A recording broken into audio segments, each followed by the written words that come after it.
Good afternoon, and thanks for joining us for today's webinar, Taking the Pain Out of Performance Reviews. My name is Jessica. I'm on the marketing team with BizLibrary, and I'll be the host for today's session. Before we get started, I want to go through just a couple of housekeeping items. First, what you should see on your screen. On the left-hand side of the screen, this is the webinar viewer. So this is where you can see the content that we're sharing with you today. On the right-hand side of the screen, this is the control panel. So this is where you can join the audio portion of today's webinar, and you can also communicate with us through the question box. The default mode for the control panel is for it to collapse. If you want to open the control panel back up, simply click the orange box with the white arrow in it, and it'll expand for you. All of today's attendees will be in listen-only mode.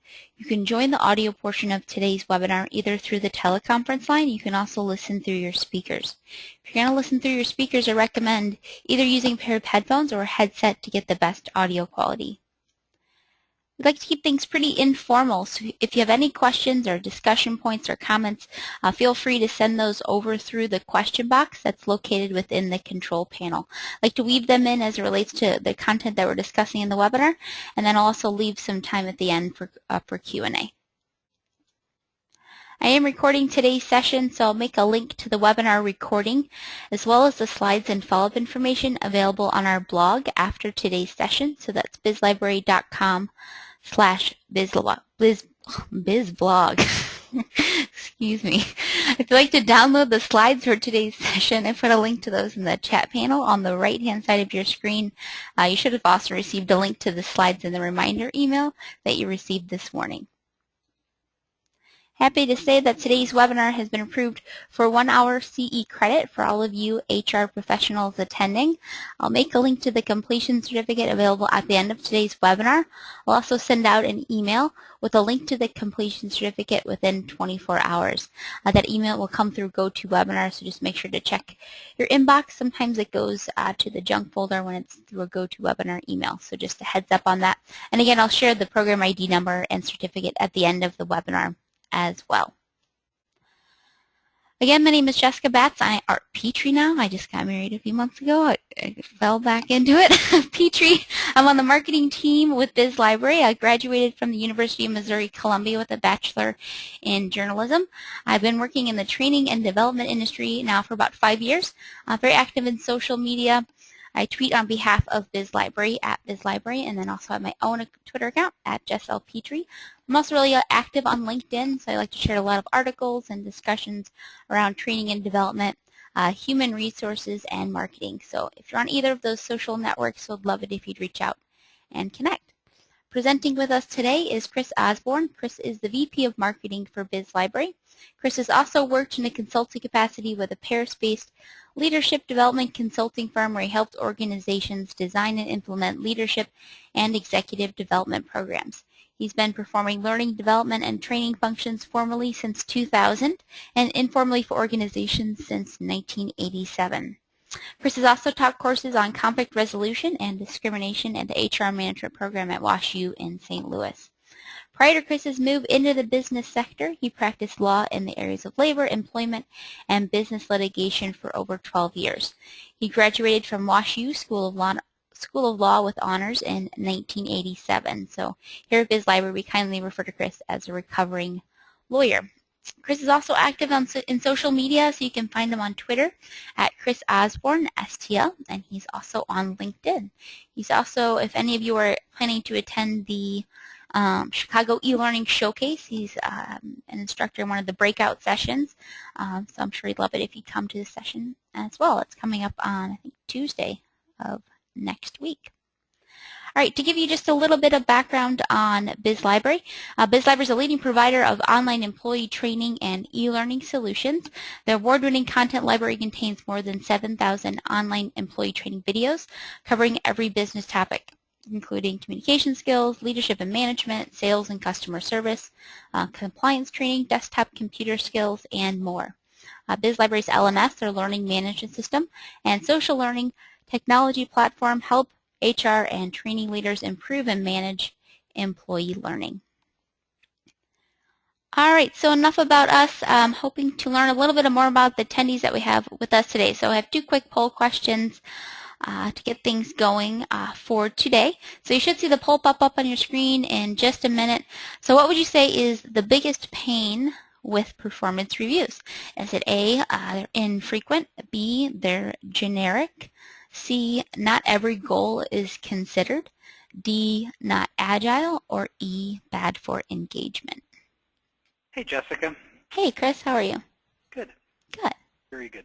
It might be kind of fun if you have it handy to post a link to that TLNT blog post that inspired this poll when we get a chance. You don't have to do it right away. We talk about this in some detail later, but I wish we were smart enough to think of these things all the time, but TLNT, for those of you who aren't familiar with that site, does some wonderful thought leadership in the learning and development and HR business space. And there's a great blog post about the 5 biggest pain points with performance reviews based upon their research in the survey. And this is how they framed them. So I'm just kind of curious to see what everybody here says. I know what mine might be out of this group, and it's not the one that's bubbling up to the top of our list here today, which is kind of interesting. So kind of an interesting poll here. Yeah, and I would say just as like a share, because I'm sure most people that are on the webinar today are curious and lifelong learners, but I would say like 3 of the top kind of blogs that I like to look at, well, besides our own, I guess. I like TLNT has some really good stuff. I like switchandshift.com, and then also talentculture.com. Find a lot of stuff and a lot of different contributors to those different websites and blogs. So yeah, you and I both read Switch and Shift a lot. That's a good one too. You're right. Yeah. All right. Go ahead and close it out.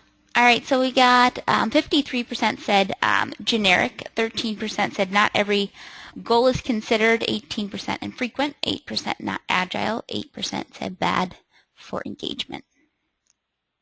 Yeah, and we recognize that it could be some blend of all of these. Performance reviews, as a general rule, aren't fun for anyone, whether you're the reviewer or the person being reviewed. But my biggest pain point with reviews, personally, the ones that made me the most nutty, is the not agile, which we'll explain in some detail as we get into today's session. But that's interesting that only 8% said that. The generic, I completely agree with, by the way. I mean, you get these review tools where managers are given a bunch of canned phrases to use, so everybody's review ends up sounding the same, and it's just like, anyway, not very effective. Right. Totally agree. All right. One more poll question. Let's see. Pull it up. How does your organization currently conduct performance reviews? So if you are doing them, how are you doing them? Paper and pen, spreadsheets, or Word documents, a web-based tool, something else, or we don't have a formal process or system. And if it's something else, that's fine. Just let us know. We'd love to learn a little bit more about it. And if it's any of these tools, I mean, there isn't, we're not making a value judgment about any of these things, by the way. We'll talk about what we think might be some best practices, and the tools then just become ways to implement what we see as some ways to get a little bit better results out of performance reviews. All right, I'll go ahead and close this one out. We've got 45% said spreadsheets or Word documents, 30% a web-based tool, 18% paper and pen, 4% we don't have a formal process, and then 2% said something else. Yeah, not surprising. I think this is pretty consistent with what we see in today's world. So 75% are using some sort of technology assistance to help out here. So interesting. Okay, well, good. Yep. All right. Thanks for participating. And again, questions, comments, send them over through the question box. Chris, I'm going to pass the ball over to you. We've got kind of 4 main things that we're going to cover today, and I'll let you cover them for us. All right. Well, and hopefully you see that slide, what you'll learn. Is that right? Not yet. And do you now? Not yet. No one sees my screen. I don't know why that is. click here to start screen sharing. I've done it 3 times. You're being No censored. I don't know what's going on here. I'll try it onward. Okay. We're going to get this right here, folks. I apologize. Usually this is pretty seamless.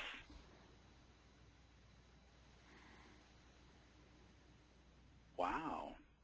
It still says nobody sees my screen. All right, I can hold on to them. No big deal. Yeah, Jessica, if you We'll don't just mind, keep why on. don't you just do that? And we've done this one enough times. I think we'll be okay. If you don't mind running it today, we'll just do it that way if that's okay. Yep, sounds good. All right, but everybody, I apologize for that. Normally we don't usually have those sort of issues.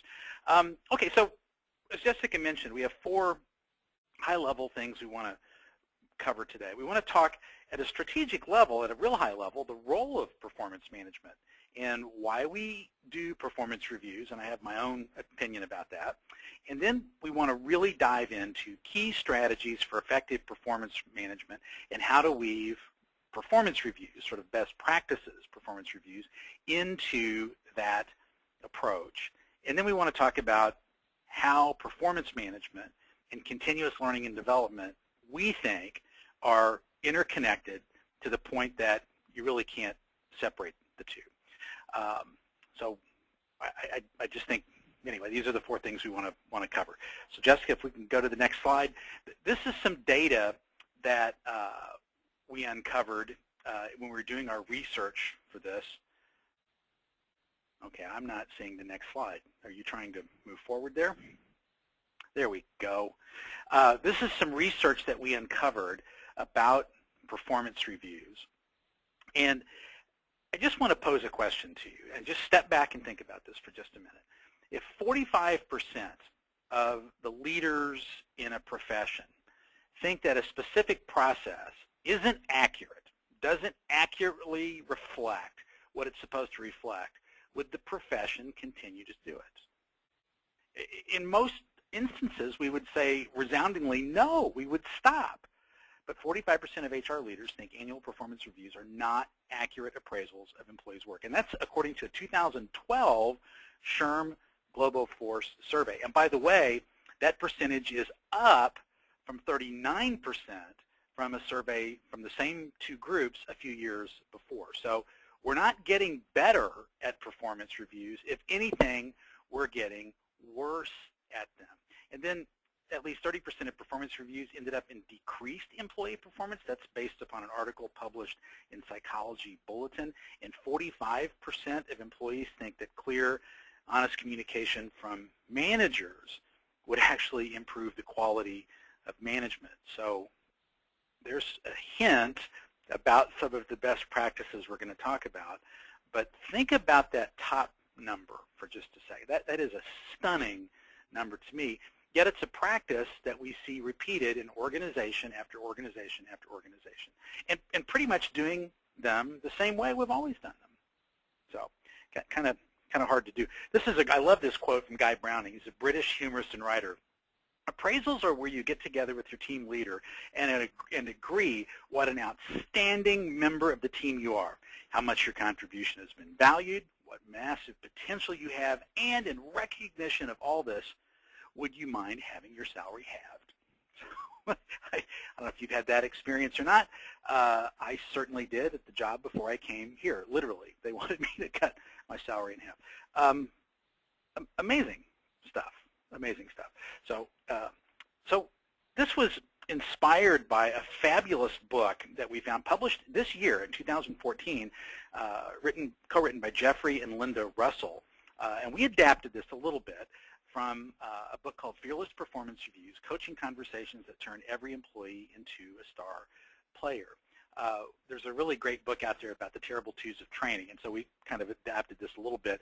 But these are some of the issues that we see over and over that make performance reviews problematic based upon the information that the Russells put together. There's too much at stake. So you got this one meeting when so much is going to happen. They're too judgmental frequently, and I would say sometimes too confrontational. Too often there are uncomfortable truths revealed. Too much fixing blame. I've been in reviews on both ends, unfortunately, when that's been the case. Too few managers are skilled at them, and we're going to get into that in a little bit as we move through today's session. Too much uncertainty. I mean, how many of us have had sleepless nights the night before we're going to have a performance review? Either delivering it because we don't know how the employee is going to react, or before we are reviewed, not sure what in the heck our manager is going to say. Too little control. I mean, that's a horrible situation to be in. And too many one-way conversations. So if these are problems with performance reviews, then let's fix them. Let's make them look and feel different. Let's make them behave differently. So this next slide illustrates those 5 problems that we identify, we mentioned in that poll question from that TLNT article. So I want to spend just a minute identifying each of them in a little bit of detail, because this is going to begin to lay out for you what we see as the best practices in terms of really delivering the goods on performance reviews. First, infrequent. Just the idea of an annual review of performance standing on its own isn't really very effective. I mean, our employees perform every day. They're completing tasks, they're completing projects weekly, biweekly, monthly. They're accomplishing goals, and they're delivering results and bringing value to organizations on a continual basis. Yet we stop once a year to review that. That's a problem, in my view, and not consistent with the way today's workplace functions very well. The idea that they're generic, over 50% of our group today identified that as the biggest pain point. And all you have to do is go out and do a Google search for performance review phrases, and you're going to see many of them that probably show up in reviews you've had in the past, or maybe even reviews that you're currently doing. And a lot of this, Jessica mentioned, I'm a recovering lawyer, and this is where I'm going to, I don't do a lot of lawyer bashing in my sessions, but I'm going to do a little lawyer, not bashing, but tweaking or something, whatever, tweaking their noses a little. This is where the legal profession has interfered needlessly with HR professionals a little bit.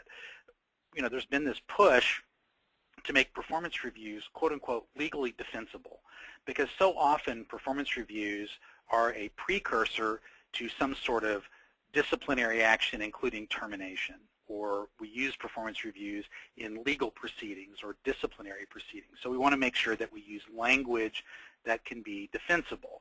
So we've created this whole industry where we create these phrases for performance reviews, and then consequently, performance reviews all end up looking and sounding and reading the same.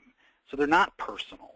So if a member of your team does something extraordinary, and if they're, working as a true individual, they've delivered it in their own style, their own way, they've had the freedom and flexibility to deliver, and they have ownership of it, and you give them a generic phrase in the review that says your performance on the XYZ project exceeded expectations, it's demotivating and not very helpful.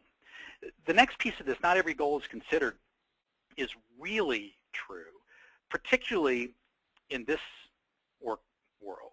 And you think about goals, and maybe we're working towards 2 or 3, maybe 4 big picture strategic goals over the course of the year, but the achievement of those goals requires us to hit several subsidiary goals over the course of each week, each month, each quarter. So we don't really take into consideration the projects and special projects and the intermediate goals that lead to that. We're not really looking at the totality of performance. This is one of these things, we've called this a recency bias. So it's just the things that happen closest to the review, not the things that have happened over the course of the year, which gets to the idea of it not being agile either. We have these sort of fixed points that we're frequently looking at and not really taking into account that, well, maybe we didn't hit that XYZ goal over here, but the business needs changed. And so we're not giving the employee credit for being an agile employee and adjusting their performance over the course of the year when they actually hit a different goal that was more important to the business. And so now we're going to hold them accountable for missing a goal that really ended up not, that's a big issue, particularly, again, in this work world that's moving so quickly, and they're just bad for engagement, just the way we do them. Jessica, I see an interesting comment coming up. Is this a good time to take it? Yeah, so we got a question in from Lindsay. She said managers that tend to write the same thing year after year say that their performance and the job is really the same thing. Is there any ideas of how to end this tactic? Even asking the manager to say the same thing a little bit of a different way hasn't really helped. So any ideas of how to get managers more engaged with the process and to really understand and not just kind of write those generic phrases? Yeah, I think so. And we're going to get to that here in just a minute, but the trick is to teach them how critical continuous ongoing feedback is, and teach them how to take good notes and records as they go through the course of the year, so they're not stuck trying to think of things at the end of the year. So I'll get to that. But Lindsay, hold me accountable for answering this question when we get into the best practices dealing with the frequency, because that is really where I'm going to be able to give you, I think, some good advice on that. Okay? So all of this gets down to this, sort of begs the question, why do we even do performance reviews? You know, that would be the next slide. There we go. I mentioned earlier, Jessica mentioned that I'm a recovering lawyer. I talked about that briefly. And when I first left the practice of law, I moved over to become a vice president of human resources. And so, it was kind of a seamless transition in this space. But, we frequently do them to document performance problems. We're supposed to do them to recognize high performers in some way. But again, if they're not engaging and they're not an accurate reflection of performance, does it work? We're supposed to do them to identify development needs, but again, with all these issues, think about those terrible twos, is that really working? Some organizations tie them to compensation, which we've learned through research is a really big mistake. My honest opinion is most organizations do them for the reason at the bottom of the slide, because we're supposed to. We've never really stepped back and thought carefully about exactly what it is we're trying to accomplish. And I wanted to share some writing with you, some thought leadership. Aubrey Daniels, she's a clinical psychologist turned management consultant, and she actually coined the term performance management in the 1970s. And she said, the best kind of performance review is no performance review. She went on to say, a lot of people won't tell you this, but they need to document your good performance, just your poor one. That way they have a written documentation that will help them get rid of you without fear of retribution. And then the next quote we have here from Ray Williams was reproduced, came from an article called Wire for Success, which was reproduced in Psychology Today. Clearly, the annual performance review was designed for a work environment where control of individual employee performance was a key function. In today's team and collaborative environment, that perspective no longer makes sense. All right, so what really are we attempting to do? And from my perspective, this is what it's about. Our role as managers, whether we're dealing with a performance review or not, has to be to improve the performance of our employees. And now I'm not saying we don't review performance. That is not what I am saying here at all. In fact, reviewing performance is extremely important to improving performance.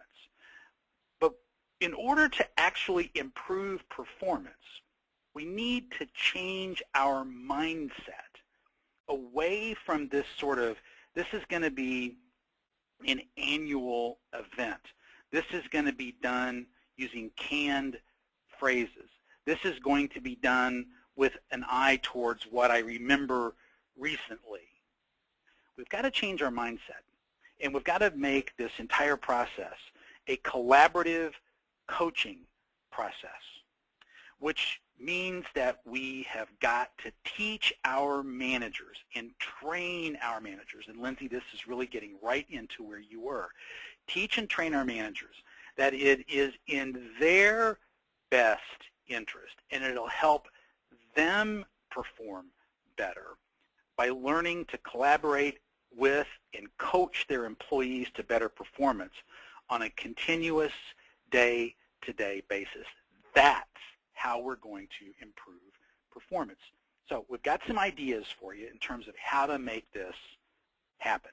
So we want to talk to you about 5 best practices. So this is a really interesting, another good book that we found. This is, again, from that Russell book about the coaching conversations. And this is that shift from sort of the my way mindset, this sort of traditional, sort of old school, hierarchical way of thinking about management and truthfully thinking about performance reviews into sort of a collaborative mindset where everybody is working differently and we're choosing a different type of relationship from which improved performance is a natural outgrowth. So I'm right, you're wrong is sort of a traditional way to do it, and I have to confess I've been there as a manager too many times I have something to learn. Now, that wasn't an easy shift for me to make. Think about what Jessica told you about my background. I'm an attorney by training. You know, that's very much a type A kind of profession. And, you know, sort of come up through the ranks thinking, yeah, well, I know a lot, I can learn a lot, I can figure out a lot, and doesn't translate well into collaborative situations and team situations. And it took me a long time to learn that part of the reason I was so miserable as an attorney is I needed to work in a collaborative situation. Just I'm wired to do that. It's what I'm happier when I'm in that place. But I still struggle with this frequently. Sometimes it's much easier for me to get on my soapbox and pontificate, which is why Jessica gives me this forum once a week. But it really is about having something to learn. That's the trick to collaborative mindset, recognizing that, you know, as a manager, you don't have to know everything that your team has to know. You can learn a lot from the people around you. You know, the idea that I'm in charge or not, well, people are always doing their best. That's a big piece of it. My version of the truth is the right one, and that's never true. There's always many, many parts of every story. I need to win, you need to lose is not a good way to get at it. The idea here in a collaborative situation is shared success. Everybody succeeds. We win as a team. I mean, we can choose this mindset in every situation. We can choose some place along this continuum. So anyway, this is a really interesting visual way to begin to get at this. Really, really a fascinating way to get at this. So, okay, so we've got there we go. Hang on just a second. I pushed the wrong button on my iPad here. Bear with me just a moment. Here we go. Okay, so in this collaborative coaching mindset, the idea is to focus on continuous learning together. And if you can identify a business discipline or a business function in today's world where this isn't important, please do. Let us know what it is. I don't know what it is. In human resources, think of all of the things that are changing by day in human resources. We've got federal rules and regulations affecting employee benefits, dealing with healthcare, dealing with just a whole range of just who knows where the next changes are coming. Think about the changes in technology affecting learning. Think about the changes in the business environment affecting just innovation and the impact of technology. But it's got to be all about improvement. There has to be a purpose to this, and that's the objective. It's about improved performance. So the mutual conversations are about discovery. These are conversations. It's not a one-way thing. It's a lot of questions, a lot of answers, and one of the great things about the best leaders, the best managers, the best coaches that you will ever meet, and think about the great mentors and leaders that you've experienced professionally, the people that you've enjoyed working with the most. I'd be willing to bet pretty good money that they listened more than they spoke, and they asked more questions than they delivered information. And then remember, it's about helping the employee improve and learn, and really and truly, that's what it comes down to. That's really it. Okay, Jessica, I see some more questions coming up. Do we want to take them now, or do we want to move right to the next slide, which lays out the 5 best practices. All right, that answers the question. Keep moving, Chris, and I'll ping you when they fit into these key best practices. Okay, so with that as a framework, with this coaching collaborative mindset, we want to move to this. This is the path we want to get to. Here are the 5 keys, the 5 best practices to performance management. So this is really the key to performance reviews, to helping employees improve performance. We set clear goals. Got to make sure that everybody understands what they need to do for you, what they need to do for themselves, for the organization, for the team.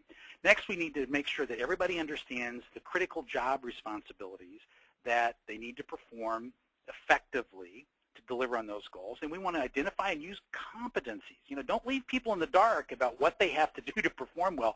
Help them build on the competencies that work. Coach, and do this on a day-to-day basis. It's a continuous process. This is a relationship. You know, performance reviews is to do this effectively, to really immerse yourself in this sort of a model. This is becoming committed to a real relationship with your employees that's based upon honest and objective feedback using data and information with the goal of helping them improve. So as a manager, my success is based upon the success of the employees that report to me or members of my team. Ultimately, that's what this is about. That's what this is about. And I get there doing these things. I set clear goals. I make sure everybody knows what's expected. I determine key job responsibilities, and by this I ignore, you know, the 18, 15, 7, whatever it is, things that we lay out in job descriptions, but I hone in on those 2, 3, or 4 things that I need people to do well to really deliver. And then we identify the critical competencies necessary to deliver on those responsibilities and engage in those behaviors. Then we coach, we provide feedback, and we use honest and objective data so that it's fair, so everybody understands where they sit. All right, so let's move to setting goals.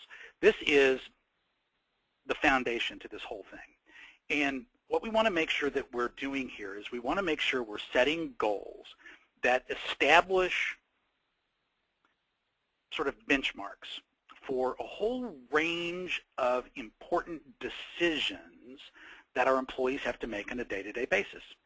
Our employees are going to make a whole range of decisions every day, to perform well, to not perform well, to be engaged, to be motivated, whatever the case may be.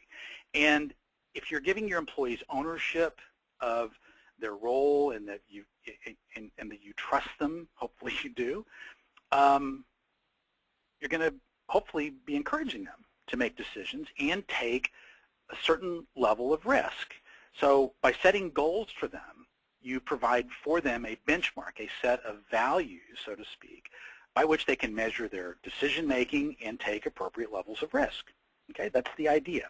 So are you setting goals for your individual employees and your team that promote the organizational goals? Are the goals that you're setting for your individual team members promoting the goals you set for your team? Are the goals difficult yet attainable for the employee? So this is an individualized thing. You know, not everybody's created equally, not everybody's the same, and if you've got a diverse team, hopefully you do, in terms of point of views, perspectives, talents, everybody's going to have their own unique set of goals. So you've got to take some time to think this through, and the employee's got to buy into this and work with you. And last but not least, can you measure it? So a good way to think about this is, what does success look like? Which are the goals? And can you measure it? And once you answer those 2 questions, you've got a pretty good handle on goals. This next slide illustrates kind of how to set this up so that you can begin with the organizational goal, set up team goals, and then an individual goal. So say the organizational goal is to become a market leader. And our customer service team, then our job as a customer service team is to make sure that we are retaining a certain percentage of customers. So we want to make sure that we deal with customer complaints efficiently and quickly, so we retain as many of our customers as we can, which means that our customer service representatives need to be a part of that effort by dealing with them efficiently. So what are the behaviors and competencies that are important for our customer service representatives to engage in? What are the skills that they need to master in order to do this effectively, to support the team goal, to help support the organizational goal? And then this is an agile thing. This isn't something that we just put in place and walk away from, because we're going to be engaged with these employees every single day and coaching them and talking to them and helping them improve. And they're going to come to us with, wow, I had a really difficult customer today and I wasn't real sure how to do it. Here's how I handled it. What could I have done better, or was this okay? And that's where the coaching comes in, and you have to build those relationships so your employees come to you with those kinds of questions. That's how this works, and that's how you end up with organizations that actually achieve their strategic goals. It's through this day-to-day involvement, day-to-day adjustments, day-to-day work to make sure that you're adjusting and tweaking and modifying behaviors and making that work. Chris, a question before we move on to key job responsibilities. This one comes from Deidre. She asks, how do you measure soft skills which you can't easily assign metrics? So maybe just give us an example of setting performance goals instead of using dealing with customer complaints, maybe something more of like a soft skill. Well, actually, this is actually a perfect place to do it, because if you think about customer service, and we want to make sure that we're dealing with customer complaints efficiently. What are the behaviors and skills necessary to do that effectively? It could be time on the phone. It could be using the applications effectively. There could be some hard skills associated with product knowledge and applications, right? Okay, so those are things that we can measure pretty well, and there are metrics associated with those things. But think about the behaviors necessary to do this well. You've got to have good listening skills. You've got to be good at diffusing tension. You've got to be a good good verbal communicator, likely on the phone, maybe in email. So those would be examples of soft skills that would support the attainment of this goal. So that's how you would do this. You've got the goal that you can measure. We want to improve customer retention by X. We want to improve the handling of customer complaints by Y, whatever it is. And then the manager is going to work with the employee to identify those behaviors that will support the attainment of the goal. And I guarantee you some of those are going to be soft skills. They're absolutely going to be. But that's where the day-to-day relationship and the coaching come into play, where the manager can observe and help and coach and counsel. And you've given the customer service representative clear guidance on, look, this is how a successful call goes, and these are effective tactics on how to diffuse tension in a situation. These are some techniques that you can employ on the telephone to help customers, gain their confidence and make them understand that, hey, look, I'm listening to you and I am going to help you solve the problem. But that's a great illustration of where soft skills have a very direct impact on a measurable hard goal. And those types of relationships between soft skills and measurable goals exist across your entire organization. The trick is to identify the behaviors that support the attainment of the goals. And I guarantee you're going to find soft skills in all of those behaviors. And that's really, really how to get at that. And that's where the coaching comes into play. Right. Okay, so yeah, it was a fabulous question, Deidre. Thank you. It's a great time to bring it up, which ties right into this. It's that determine the key job responsibilities. And this ties, again, you're going to hear us repeat this quite a bit. What does successful performance look like, and how are we going to know it? And don't make this examination, evaluation, analysis, whatever you want to call it, don't make this any more complex than exactly that. Evaluate the performance and understand exactly what it is your most successful employees do on a day-to-day basis to deliver the goods, okay? It's not going to be the 12 or 15 essential responsibilities laid out in your job description. I promise you it's not.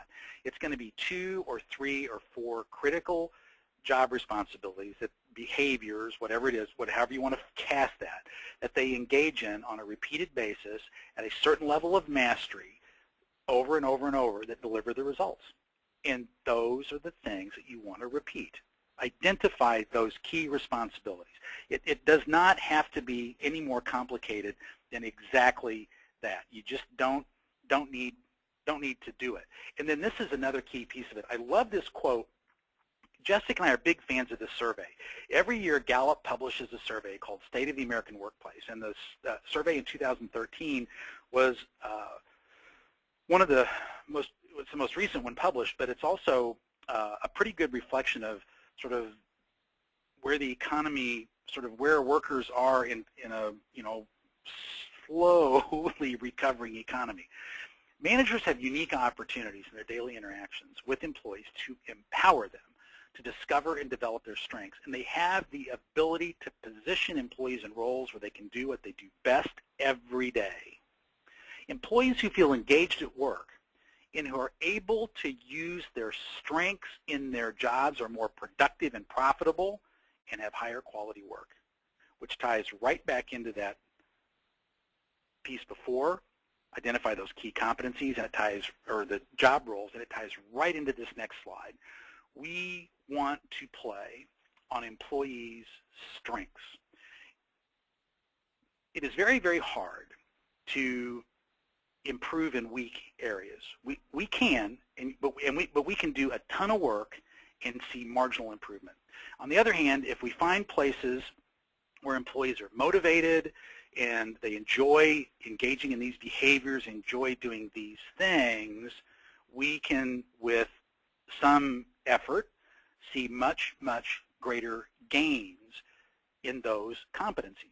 So again, going back to those job roles, now we're going to identify the competencies that really tie into those. And there are 3 levels of competencies that we need to understand.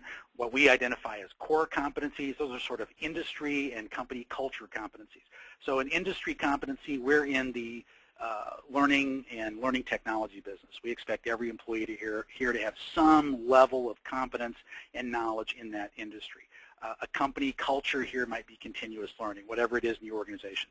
Then every job family has competencies. Sort of think of that as business discipline. Human resources, accounting, finance, operations, safety, whatever it is. And then the job role competencies, and what is the appropriate level of mastery required for success in the role. Okay? So in human resources, your vice president of human resources probably needs to understand employee benefits and employee relations, but at a different level of mastery than the specialists that work in benefits on a daily basis, and at a different level of mastery than the person working in employee relations on a different basis. So again, identify the job role competencies and the level of masteries. That's the key piece of this. So then the next piece of this is a really big part of this, the coaching and feedback part of it. And this is where training and teaching and educating our managers about how important this is becomes so vitally important. There is no other relationship in your organization that will impact productivity, profitability, employee retention, employee engagement more dramatically than the relationship between employee and direct supervisor. If you want to move the needle on employee performance more rapidly in any other, it's manager training. Teach your managers how to coach and provide feedback. Teach your managers how to really do the things that improve employee performance, and your whole organization is going to do well. This is different than training. Training is important. There's no question about it. There is no question about it. But coaching and feedback is different than training. This is about providing advice and counsel and helping employees work their way through problems. Not solving problems for employees, but giving them the support and the guidance that they need to do it. And then I think one of the most important pieces of this is helping boost employees' confidence. It is, again, a striking thing to see when you can watch employees, one, work to their strengths, and when you see employees that are confident and feel supported by their managers, the level of performance that they can achieve is stunning, just absolutely stunning. I can't even begin to overstate this. And I love this. David Sedaris, I don't know if you're a fan of his or not, but he is a humorist and really a delightful satirist. I haven't the slightest idea of how to change people, but I keep a long list of prospective candidates just in case I should ever figure it out. And in that observation is a really interesting element of truth, and it really ties into the whole idea of weaknesses and the objectives of what we're trying to do here. We're not necessarily trying to change people. We're trying to improve performance. It really comes right down to it. So then the idea here of this whole thing is we're looking for an objective appraisal of performance. Now, this doesn't always mean data-driven. This doesn't always mean facts and figures. You know, a lot of people think that that's what objective means. Objective equals fair. Okay? Now, step back and think about that for just a second. We pay our managers every single day to make decisions, to exercise their professional judgment in the day-to-day performance of their jobs. We pay them to do this. We pay them to make decisions. And we pay them sometimes to make decisions when they don't have complete information, but they still have to make decisions and be decisive. And how do we expect them to do that? We expect them to use their best judgment. We expect them to be objective. We expect them to do their best to make a fair decision. Well, let's expect them to do the same thing in the appraisal of the performance of the employees that work for them. Let's expect them to be objective. Let's expect them to be fair. So observations can be fair as long as they are exactly that. They can be objective as long as we coach them and teach them how to keep their personal judgments out of it. That's an important piece of this. You got to keep the personalities out of it. This is HR's job. This is where we step in. If we get a sense that we're getting some bias in here, or bias is beginning to leak into the process a little bit, we jump in and intervene. This is where timely notes and records makes a big difference, right? Going through the idea of, you know, ongoing, frequent, day-to-day, you know, work with your employees. Keep timely records and notes. Keep track of how things are going all the time. So you're not trying to sit there and think at the end of 6 months or at the end of a year, okay, so well, what did Chris do? You know, I needed him to do, you know, X, Y, Z, and boy, I don't remember, but that's why we don't do these things at the end of a year. We keep track of this all the time. But as long as we are coached and taught on how to exercise professional judgment cleanly and objectively, that is a perfectly fine way to do it. Again, we need an objective appraisal of performance, and objective means fair. It doesn't have to always be fact and data-based.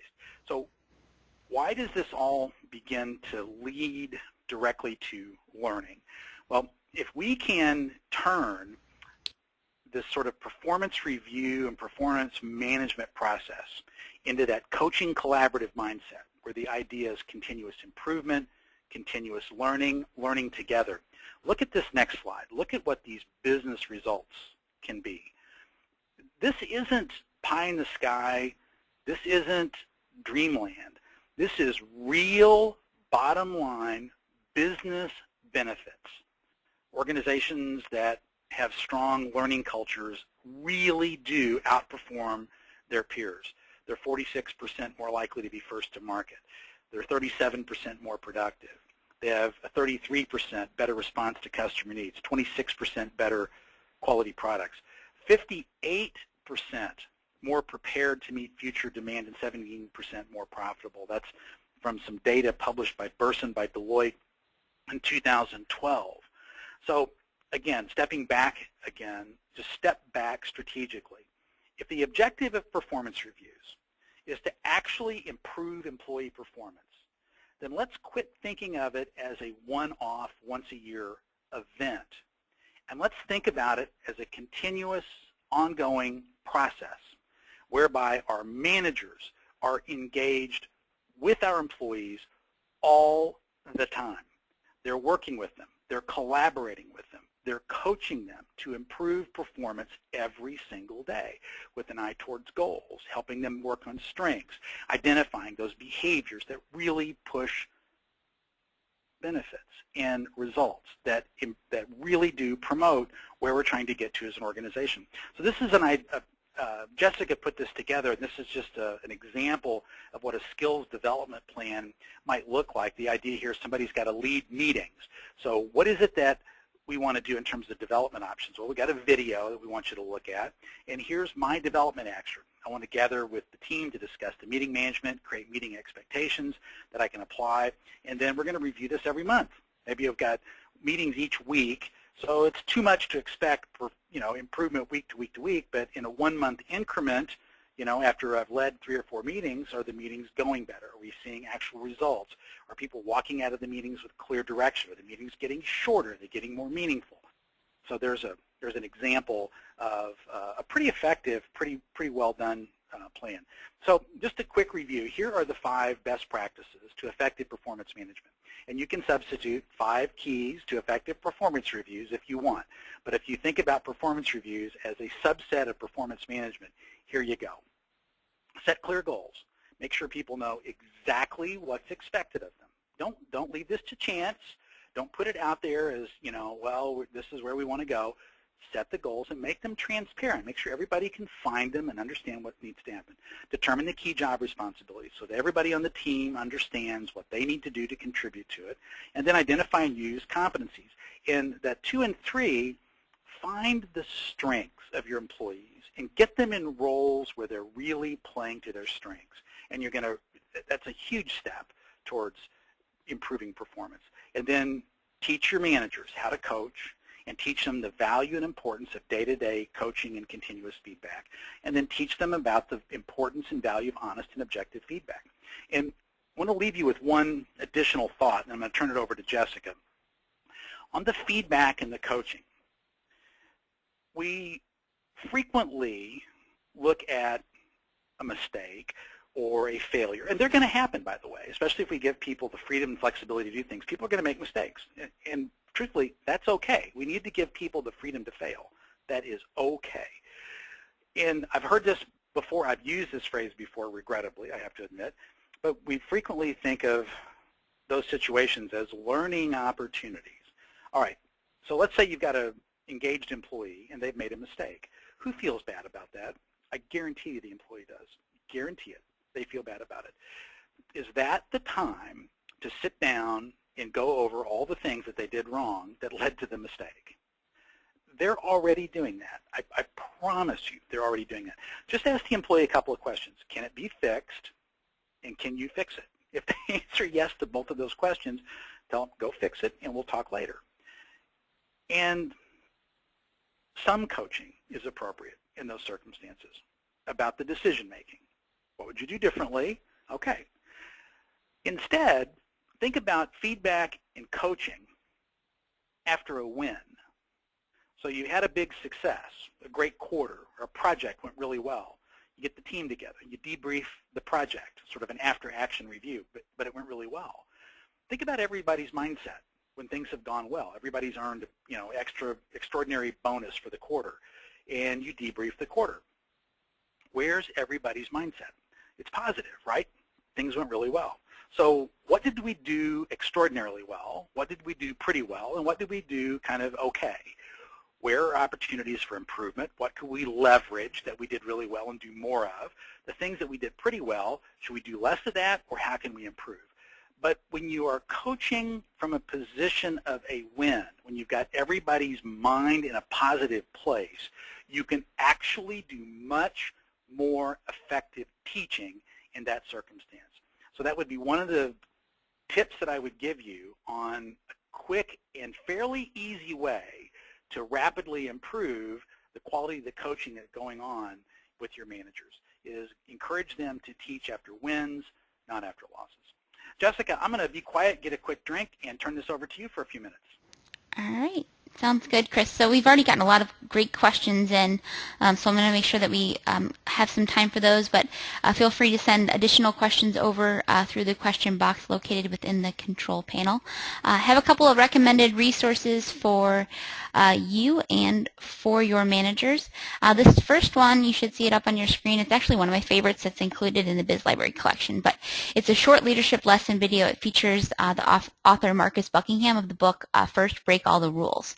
And he really talks about the idea of cultivating and playing to employees' strengths rather than just simply trying to improve their weaknesses, and how it can really help the efficiency in your organization and also helping to the employees grow personally. So that's a recommended resource. It's great for you and, again, for your managers. Some additional resources. This next one is called Handling Tricky Appraisals. It comes from friends at 7 Dimensions. It's a cutting-edge communication series. It's almost like The Office, but put into a training video setting. So if your employees appreciate humor and kind of a fun take on things, I recommend this series for sure. And then the other one is on giving feedback, so emotional intelligence in action. Emotional intelligence is really foundational competency for our organizations and for our managers, so this will help in the context of giving feedback and performance reviews. And then this last one, this is a 4-course series. They're all short videos in length, but could be a great run-through, great foundational series for your managers on giving effective performance reviews. So it includes understanding the purpose, preparing for the review, actually how to conduct the meeting, so the logistics of it, and then what to do after the meeting to make it most effective. So lots of great resources. If you want to try out any of the ones I highlighted today, you're welcome to do so. There's more than 7,000 videos and e-learning courses included in the Biz Library collections, covers more than 25 topic areas, and it's set up to where you have unlimited access. So if you want a free trial of any of these resources, just let me know. I'll put a quick poll up and you can do it through that. All right, so lots of great questions. So I may try, a lot of these are semi-related. There's just kind of key words around it, Chris. Most of it's about how to help our managers be more effective in the performance review process. So I'll do a rundown of the related questions, Chris, and then maybe you can give a combo answer if that works. That will be fine. I see a ton of great questions in here. too. All right. So the one from Kathy asks, how do you create consistency between managers in the way that they give their performance reviews? The next one is encouraging managers to do them in a timely fashion or consistently. How to not be judgmental, and how do you get managers not to play up the weaknesses of employees? Okay. I'm just making a couple notes. Okay. Yep. Sorry. No. This is great. So let me tackle the first two pieces of that quickly, the consistency and the timing, because those are very closely related. If you buy into the 5 best practices that we laid out, that really the best review is no annual review, then that kind of takes care of it, right? But a lot of organizations are going to continue to do this. So maybe you can teach people to give continuous ongoing feedback, but show them how critical it is to take ongoing, continuous sets of notes and coach on a continuous basis so that the notes can be assembled at the end of the year into a more cohesive review that is a better representation of what's happening. And then in terms of the timeliness, you just simply have to hold managers accountable for that. Put due dates in there and literally hold them accountable. I worked in an organization before that, if managers didn't get reviews turned in on time, they held paychecks. I mean, sometimes you just have to really get kind of draconian with it. You hate to be that way, but if it's important to you, you've got to just simply hold your managers accountable. Like I said, my strong preference would be to move away from the annual review and shift to a day-to-day coaching model. Then the next piece of it was how do you get them to not be judgmental and focus on employee weaknesses. And if you can buy into sort of the last bit of advice I gave there and teach managers how to coach for effective improvement from wins, from positions of strength, then you really begin to whittle away at that. But this gets down to sort of the mindset, that collaborative coaching mindset, and this is a cultural shift, and you may end up having to retrain managers in this way and make it clear this is the expectation, this is what success in your role now looks like, and if your managers can't deliver on that model of success, you may have to make changes. Again, if this is important to you. But that really is what it comes down to, is redefining success in terms of performance management of employees, teaching managers how to do it, and then providing managers the training and resources to deliver on